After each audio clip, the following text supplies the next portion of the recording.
भक्तों, ओम नमः शिवाय। श्री शिवाय नमस्तुभ्यम। जय श्री महाकाल। जी हाँ भक्तों, क्या आपके भी घर में कोई ऐसा है जिसका जो है विवाह हो ही नहीं रहा, शादी हो ही नहीं रही।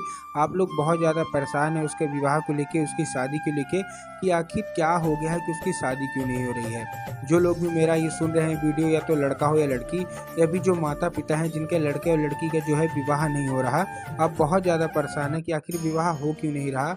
तो आज का वीडियो मात्र और मात्र आपके लिए है। क्या करना है, कैसे करना है, पूरा आपको समझाने वाला हूँ। तो उपाय ध्यान से सुनिएगा, अच्छे से करिएगा। अगर आपने आज का ये उपाय ध्यान से सुन लिया तो 100% है कि आपके घर का जो कोई भी व्यक्ति है जिसका विवाह नहीं हो रहा, उसका विवाह अच्छे से होगा और मंगल विवाह होगा। देखिए, पूज्य गुरुदेव की जो कथा होती है, जिसमें आपको पता है कि लाखों की भीड़ आती है, आप सबको पता है। तो पूज्य गुरुदेव की अभी जो कथा हो रही थी, मैं 4-5 महीने पहले की बात है कि पूज्य गुरुदेव की जो कथा हो रही थी उसमें लाखों की भीड़ आई। और आपको एक चीज़ का और पता होगा कि पूज्य गुरुदेव की कथा में जो भीड़ आती है वो अपनी मनोकामना गुरुदेव पर कैसे पहुंचाती है? पत्र के द्वारा अपनी मनोकामना गुरुदेव तक पहुंचाती है। ठीक, तो जब गुरुदेव की कथा में पत्र आए और गुरुदेव ने जब पत्र पढ़े, जब लोगों ने अपने पत्र गुरुदेव तक पहुंचाए, गुरुदेव ने पत्र पढ़े, तो उसमें बहुत सारे लोगों की यही मनोकामना थी कि गुरुदेव, हमारे घर का एक बच्चा है जिसका जो है, या फिर बच्ची भी है जिसकी उम्र गुजरी जा रही है, लेकिन उसका जो विवाह है वो नहीं हो रहा। बहुत ज़्यादा परेशान है, बहुत ज़्यादा टेंशन में है। 30 साल हो गई है, 35 साल हो गई है, 45 साल भी होगी, 40 साल भी हो गई है, लेकिन अभी भी विवाह का कोई योग नहीं बन रहा। कृपया करके कोई उपाय बता दें ताकि हमारे घर में भी अच्छे से खुशियां हो और हमारे घर का भी जो विवाह है वो संपन्न हो जाए। विवाह होता भी है तो ऐन वक्त पे आके रुक जाता है। कृपया करके कोई उपाय बताइए। तब गुरुदेव ने 2 से 3 उपाय बताए थे और कहा था केवल और केवल ये उपाय कर लेना, तुम्हारी जो कोई भी दिक्कत है, जो कोई भी समस्या है, सारा का सारा समस्या दूर हो जाएगी और आपका जो विवाह है वो 100% बहुत ही उत्तम विवाह होगा। गुरुदेव के द्वारा बताया गया उपाय लोगों ने किया और आप विश्वास नहीं मानोगे, 1 से 1.5 महीने के बाद गुरुदेव की कथा में वापस आए और फिर से गुरुदेव को पत्र लिखा। लेकिन ये वाला जो पत्र था, ये गुरुदेव को धन्यवाद के रूप में पत्र था कि गुरुदेव धन्य हो आपका, आपके द्वारा बताया गया उपाय हमने कर लिया है, हमारी सारी की सारी मनोकामनाएं भी पूरी हो गई हैं, आपका कोटि कोटि धन्यवाद। तो देखिए, अगर आपको भी जानना है कि आखिर ऐसा कौन सा उपाय है जिसको करने मात्र से 1 से 1.5 महीने के अंदर व्यक्ति का जो विवाह है वो संपन्न हो जाता है और उसकी सारी की सारी मनोकामनाएं भी पूरी हो जाती हैं, तो चलिए हम बताते हैं आपको आज की इस वीडियो में। लेकिन उससे पहले चैनल पर अगर पहली बार आए हैं और आवाज़ मेरी पहली बार सुन रहे हैं तो वीडियो को कर दें लाइक और चैनल को भी कर लें सब्सक्राइब, ताकि पूजनीय पंडित प्रदीप जी मिश्रा के रोज़ नए नए उपाय जो कि मैं उनकी कथा से सुनता हूँ, श्रवण करता हूँ, सबसे पहले मैं आपको प्राप्त करा सकूँ। ठीक, तो देखिए, जो हमारा पहला उपाय है 11 लाल फूल का उपाय है। कितने का है? 11 लाल फूल। अब देखिए, 11 लाल फूल आपको लेने हैं। 11 लाल फूल आप कोई से भी ले सकते हैं, आप गुड़हल का ले लीजिए, गुलाब का ले लीजिए, जिसका मन हो आप 11 लाल फूल ले लीजिए। बस आपको एक चीज़ का ध्यान रखना है कि जो 11 लाल फूल हैं वो एक ही किस्म के होने चाहिए। मतलब ये नहीं कि 4 आपने गुलाब के लिए हैं, 5 आपने गुड़हल के ले लिए, 2 कोई और नहीं, एक किस्म के लीजिए। अगर आप गुलाब के ले रहे हैं तो 11 के 11 आपको गुलाब लेने हैं, गुड़हल के ले रहे हैं तो 11 के 11 आपको गुड़हल का लेने हैं। ठीक, ले लिया। लेने के बाद आपको क्या करना है, ये उपाय करवाना किसको? सबसे पहली बात ये उपाय आपको अपने बच्चियों से ही करवाना है, जिसका भी विवाह का योग नहीं बन रहा, जो ऐन वक्त में आके रुक रहा है जिसका विवाह, तो ये उपाय आपको क्या है, उन्हीं से करवाना है। देखिए करवाना कैसे। ठीक, अब देखिए आपको क्या करना है, आपको ये 11 लाल फूल लेके पहुंच जाना है सीधा सीधा शिव मंदिर। ठीक, शिव मंदिर पहुंच गए। शिव मंदिर पहुंचने के बाद आपको क्या करना है, माता शोक सुंदरी की जगह पे अर्पित करना है। बाबा भोलेनाथ की शिवलिंग पे नहीं, माता शोक सुंदरी के।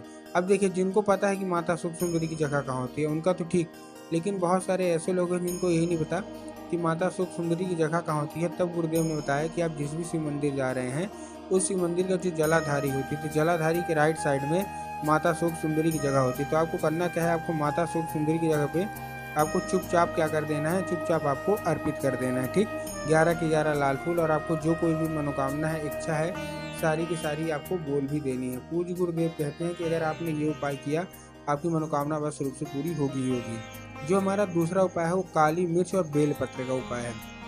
इसमें आपको क्या करना है, इसमें आपको काली मिर्च लेना है, 3 काली मिर्च और 3 बेलपत्र। अब देखिए, काली तिल और काली मिर्च में बहुत सारे लोग परेशान हो जाते हैं, तो मैं आपको फिर से बता रहा हूँ, काली मिर्च लेना है, उसके साथ साथ आपको 3 बेलपत्र। जब आप बेलपत्र लेंगे तब आपको ध्यान रखना है कि बेलपत्र कहीं से भी कटा फटा नहीं होना चाहिए, कहीं से भी खंडित नहीं होना चाहिए, कहीं से भी मुरझाया हुआ बिल्कुल भी नहीं होना चाहिए। बहुत सारे लोग गलती क्या करते हैं बेलपत्र लेने में, कि वो क्या करते हैं, एक पत्ती को ही बेलपत्र मान लेते हैं, जो कि पूर्णतः गलत है।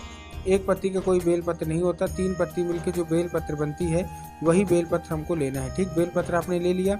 बेलपत्र लेने के बाद आपको क्या करना है, वो अपने बच्चों को देना है। और बच्चों को देने के साथ साथ आपको 1 लोटा जल भी चाहिए। जल कहाँ में होना चाहिए, जल तांबे के लोटे में होना चाहिए, पहली चीज़ का ध्यान रखना है। और तांबे के लोटे में होने के साथ साथ जो जल है वो आपके घर का होना चाहिए। बहुत सारे लोग गलती क्या करते हैं कि वो घर से खाली लोटा लेके जाते हैं और ले जाके मंदिर परिसर से भर लेते हैं, जो कि गलत है। ठीक, आपने ले लिया। अब जैसे ही आपको क्या करना है, उसी लोटे में काली मिर्च और बेलपत्र डाल लिया और पहुंच जाना है सीधा सीधा शिव मंदिर। शिव मंदिर पहुंच गए। अब शिव मंदिर पहुंचने के बाद आपको क्या करना है, दक्षिण दिशा में खड़े होना है और उत्तर की ओर चेहरा कर लेना है। अब देखिए दिशा में क्या है ना, बहुत सारे लोग कंफ्यूज हो जाते हैं कि दक्षिण कौन सा होता है, उत्तर कौन सा होता है। हमको थोड़ा क्लियर बताइए। तब गुरुदेव ने बताया कि आप जिस भी शिव मंदिर जा रहे हैं उस शिव मंदिर का जिधर साइड जलाधारी हो, आपको अपना चेहरा उधर साइड करके खड़े हो जाना है। ठीक, आप खड़े हो गए। खड़े होने के बाद आपको क्या करना है, आपको महादेव का एक बहुत ही सुंदर सा नाम है, कौन सा, कुंदकेश्वर महादेव। तो आपको करना क्या है, आपको कुंदकेश्वर महादेव का नाम लेके उन्हीं का स्मरण करके आपको चुपचाप क्या कर देना है, आपको अर्पित कर देना है बस। पूज्य गुरुदेव कहते हैं कि ज़्यादा समय नहीं लगेगा, आपकी जो कोई भी मनोकामना है अवश्य रूप से जल्दी पूरी होगी ही होगी। ठीक, तो ये उपाय आपको अवश्य रूप से कर लेना है। अब देखिए हमको भी पता है और आपको भी पता है कि जो बच्चे होते हैं उनका जो मन है वो ज़्यादा उपाय में नहीं लगता, वो बाकी कामों में तो उनका मन लग जाता है, लेकिन जब बात उपाय की आती है तो उपाय से वो दूर भागते हैं। तो आप जितने भी माता पिता हैं, अगर आप चाहते हैं कि आपके जो बच्चे का है विवाह अच्छे से हो जाए तो वो कौन सा उपाय करें, तो चलिए हम बताते हैं हम उसका उपाय।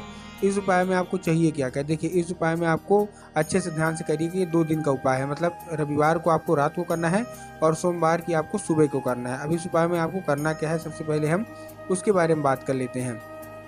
तो देखिए इस उपाय में आपको सबसे पहले लेना है 1 लोटा जल, जो कि तांबे का लोटा होगा, मतलब जल नहीं, आप खाली लोटा लीजिए। ठीक, उसमें आप थोड़ा सा चने की दाल डाल लीजिए। चने की दाल के साथ आपको एक सिक्का डालना है और सिक्का के साथ साथ एक सुपारी। अब देखिए जो चने की दाल है अच्छे से देख के डालिएगा, उसके साथ साथ जो सिक्का है, सिक्का कोई सा भी हो जाएगा, मतलब 1 रुपये, 2 रुपये, 5 रुपये, 10 रुपये, कोई सा भी आप सिक्का ले लीजिए। ठीक, उसके साथ साथ आपका वो जो सुपारी आती है, गांठ आती है, वो ले लेना है। ठीक, आपको ऊपर से क्या करना है, ऊपर से आपको वो एक लाल कपड़ा, जो लाल कपड़ा होता है ना, जैसे हम लोग पूजा में यूज़ करते हैं, तो आपको लोटे के ऊपर से जो लोटा का मुंह खुला होता है उसको बंद करके आपको रात को भगवान भोलेनाथ को अर्पित करके अपने घर में रख देना है, अपनी मनोकामना मांग के। ठीक, रात भर रखा रहने दीजिए। सुबह उठिए, सुबह प्रातः काल उठिए, स्नान करिए। सबसे पहले आपको देखना है कोई भी ब्राह्मण हो, कोई भी पंडित हो, अपने उन्हीं बच्चों के जिनका विवाह नहीं हो रहा, अपने उन्हीं बच्चे के हाथ से तो चुपचाप अर्पित उनको मतलब दान करवा दीजिए। पूज्य गुरुदेव कहते हैं कि यह दान बहुत ही बड़ा दान माना जाता है। अगर आपने ब्राह्मण या पंडित किसी को भी दान कर दिया तो आपका जो विवाह है उसका योग बन जाएगा और आपका मंगल विवाह मात्र 1 से 1.5 महीने के अंदर होगा ही होगा।